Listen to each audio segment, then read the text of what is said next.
సాయిరామ్.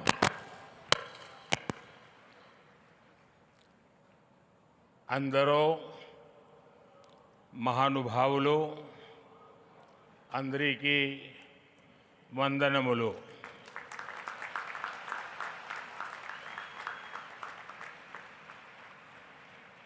मुख्यमंत्री श्री चंद्रबाबू नायडू, केंद्र में मेरे सहयोगी राम मोहन नायडू, जी किशन रेड्डी, भूपति राजू, श्रीनिवास वर्मा, सचिन तेंदुलकर जी, डिप्टी सीएम पवन कल्याण जी, राज्य सरकार में मंत्री नारा लोकेश जी, श्री सत्य साई सेंटर ट्रस्ट के मैनेजिंग ट्रस्टी आर.जे. रत्नाकर जी, वाइस चांसलर के चक्रवर्ती जी, ऐश्वर्या जी, अन्य सभी महानुभाव, देवी और सज्जनों, साईं राम।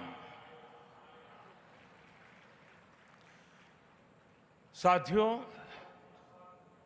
आज इस पावन भूमि पुट्टपर्थी में आप सभी के बीच उपस्थित होना मेरे लिए एक भावात्मक और आध्यात्मिक अनुभव है। मुझे कुछ देर पहले बाबा की समाधि पर श्रद्धा सुमन अर्पित करने का अवसर मिला। उनके चरणों में नमन करना, उनका आशीर्वाद प्राप्त करना, ये अनुभव हमेशा हृदय को भावनाओं से भर देता है। साथियों, श्री सत्य साई बाबा का यह जन्म शताब्दी वर्ष हमारी पीढ़ी के लिए सिर्फ एक उत्सव नहीं, यह एक दिव्य वरदान है। आज भले ही वे हमारे बीच दैहिक स्वरूप में नहीं है, लेकिन उनकी शिक्षा, उनका प्रेम, उनकी सेवा भावना आज भी करोड़ों लोगों का मार्गदर्शन कर रही है। 140 से ज्यादा देशों में लाखों जीवन नए प्रकाश, नई दिशा और नए संकल्प के साथ आगे बढ़ रहे हैं। साथियों, श्री सत्य साई बाबा का जीवन वसुधैव कुटुंबकम का जीवंत स्वरूप था। इसलिए उनका ये बर्थ सेंटेनरी वर्ष हमारे लिए यूनिवर्सल लव, पीस और सर्विस का महापर्व बन गया है। हमारी सरकार का सौभाग्य है कि आज इस अवसर पर 100 रुपये का स्मृति सिक्का और डाक टिकट भी जारी किया गया है। इस सिक्के और डाक टिकट में उनके सेवा कार्यों का प्रतिबिंब है। मैं इस शुभ अवसर पर दुनिया भर में फैले सभी श्रद्धालुओं, साथी सेवकों और बाबा के भक्तों को हृदय से बधाई और शुभकामनाएं देता हूं। Friends, the central value of Indian civilisation is seva और service. All our diverse spiritual and philosophical traditions ultimately lead to this one ideal. Whether one walks the path of bhakti, jnana or karma, each is connected to seva. What is bhakti? Without service to the divine present in all beings. What is jnana? If it does not awaken compassion for others. What is karma? If not the spirit of offering one's work as service to society. Seva paramo dharma is the ethos that has sustained India through centuries of changes and challenges. It has given our civilization its inner strength. Many of our great saints and reformers have carried forward this timeless message in was suited to the times. Sri Satya Sai Baba placed seva at the very heart of human life. He often said, love all, serve all. For him, seva was love in action. His institutions in education, healthcare, rural development, and many such areas stand as living proof of this philosophy. They show spirituality and service are not separate but different expressions of the same truth. Further, someone inspiring people while physically present is not uncommon, but the seva activities of the institutions created by Baba are increasing day by day despite him not being with us physically. This shows that the impact of truly great souls does not decrease with time, it actually grows. साथियों, श्री सत्य साई बाबा का संदेश केवल पुस्तकों और प्रवचनों और आश्रमों की सीमाओं में नहीं रहा है। उनकी शिक्षा का प्रभाव लोगों के बीच दिखता है। आज भारत के शहरों से लेकर छोटे गांवों तक, स्कूलों से लेकर आदिवासी बस्तियों तक संस्कृति, शिक्षा और चिकित्सा सेवा का एक अद्भुत प्रवाह दिखाई देता है। बाबा के करोड़ों अनुयायी बिना किसी स्वार्थ के इस काम में लगे हैं। मानव सेवा ही माधव सेवा है, ये बाबा के अनुयायियों का सबसे बड़ा आदर्श है। उन्होंने ऐसे कई विचार हमें सौंपे जिनमें संवेदना, कर्तव्य, अनुशासन और जीवन दर्शन का सार मिलता है। वो कहते थे, help ever, hurt never, less talk, more work. हम सभी के मन में आज भी श्री सत्य साई बाबा के ऐसे जीवन सूत्र गूंजते रहते हैं। साथियों, साई बाबा ने अध्यात्म का उपयोग समाज और जन कल्याण के लिए किया। उन्होंने इसे निष्काम सेवा, चरित्र निर्माण और मूल्य आधारित शिक्षा से जोड़ा। उन्होंने किसी मत या सिद्धांत पर अपनी शक्ति नहीं लगाई। उन्होंने गरीबों की सहायता की और उनके दुखों को दूर करने के लिए कार्य किया।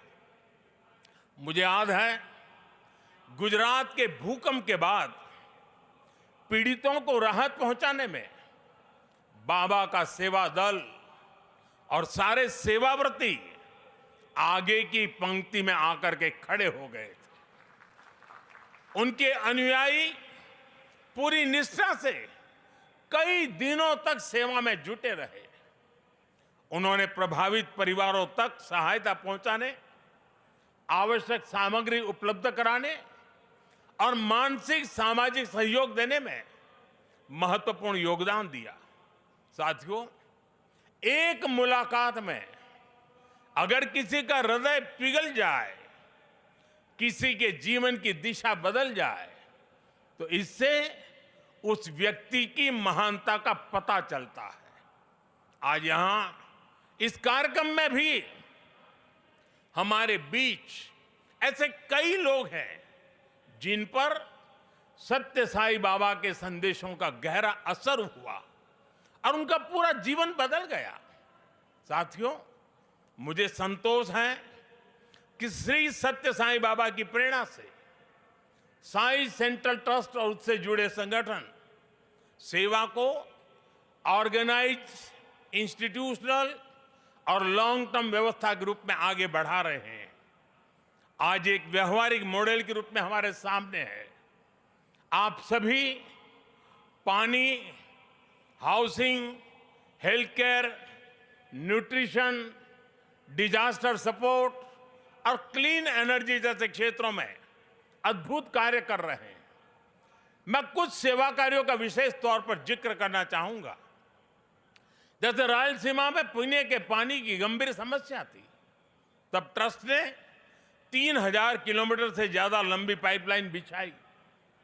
ओडिशा में बाढ़ प्रभावित परिवारों के लिए 1000 मकान बनाए। जो गरीब परिवार पहली बार श्री सत्य साई अस्पतालों में आता है, वो देखकर दंग रह जाता है कि अस्पताल में बिलिंग का कोई काउंटर ही नहीं है। यहां इलाज भले मुफ्त है, लेकिन मरीजों और उनके परिजनों को किसी असुविधा का सामना नहीं करना पड़ता। साथियों, आज ही यहां 20,000 से ज्यादा बेटियों के नाम पर सुकन्या समृद्धि योजना के खाते खोले गए हैं। इससे उन बेटियों की शिक्षा और सुरक्षित भविष्य सुनिश्चित हुआ है। साथियों, भारत सरकार ने 10 साल पहले बेटियों की शिक्षा को ध्यान में रखते हुए उनके उज्जवल भविष्य के लिए ये सुकन्या समृद्धि योजना शुरू की थी। ये देश की उन योजनाओं में से एक है जिसमें 8.2% का सबसे ज्यादा इंटरेस्ट रेट हमारी बेटियों को मिलता है। अब तक देश की 4 करोड़ से ज्यादा बेटियों के खाते सुकन्या समृद्धि योजना के तहत खोले जा चुके हैं। और आपको ये जानकर खुशी होगी कि अब तक इन बैंक अकाउंट्स में 3.25 लाख करोड़ रुपए से ज्यादा की राशि जमा कराई जा चुकी है।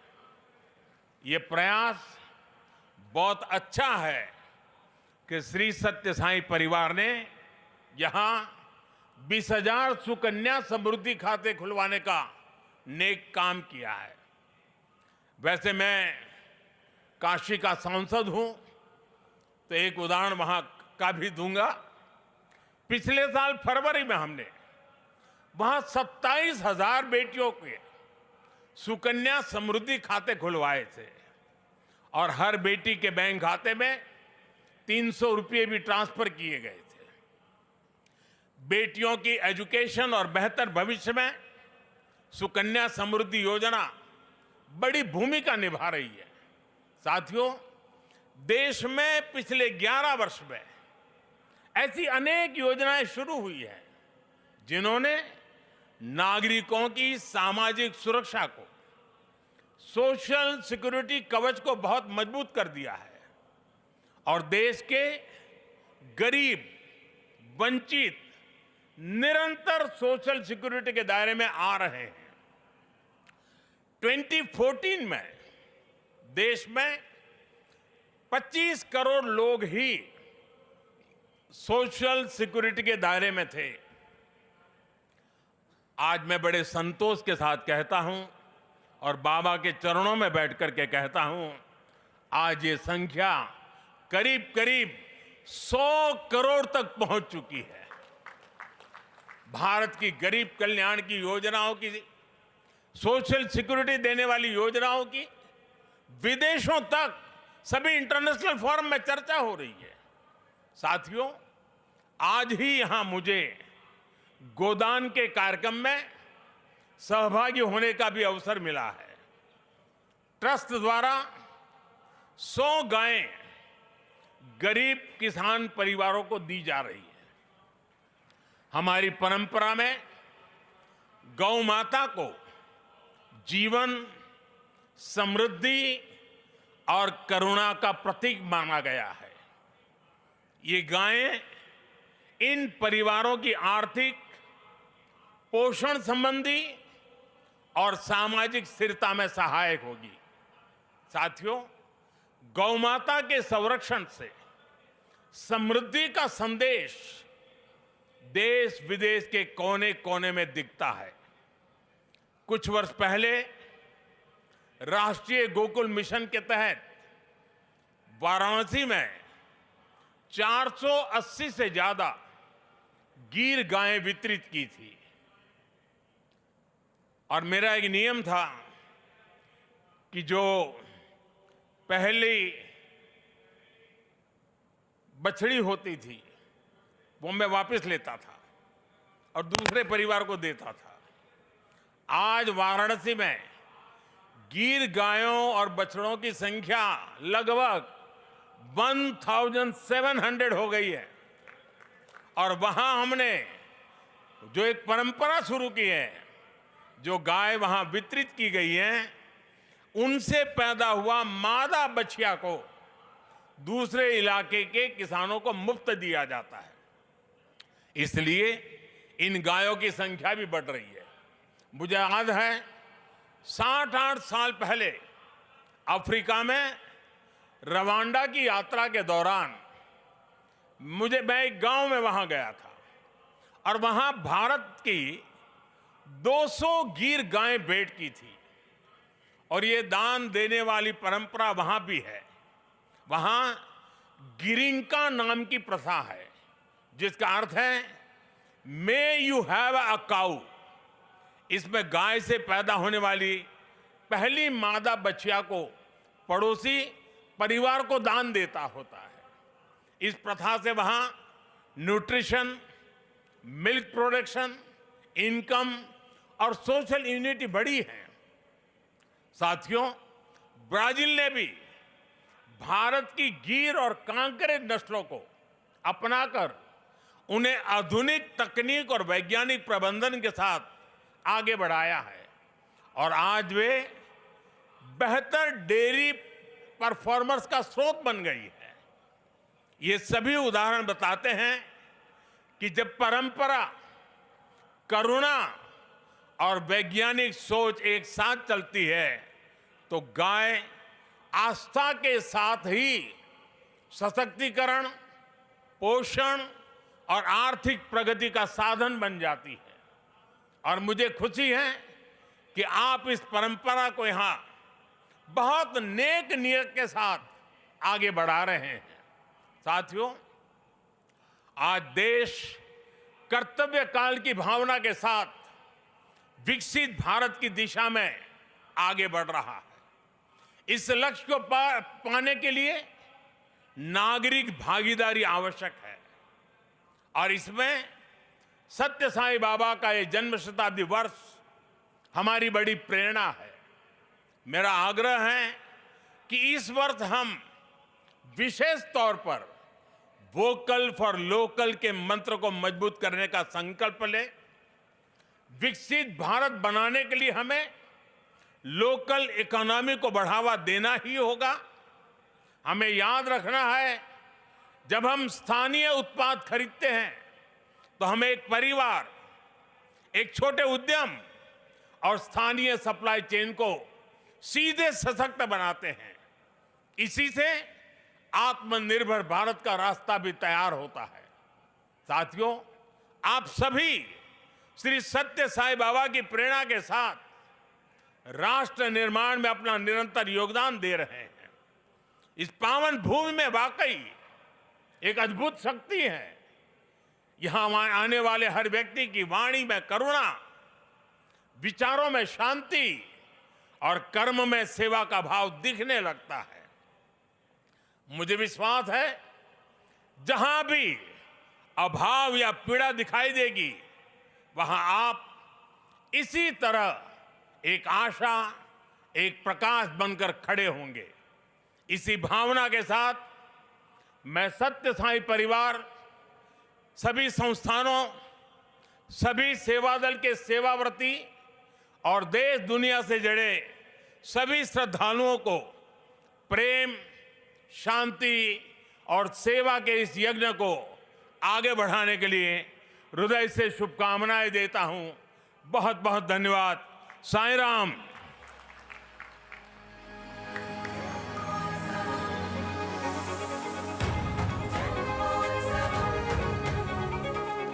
साई राम।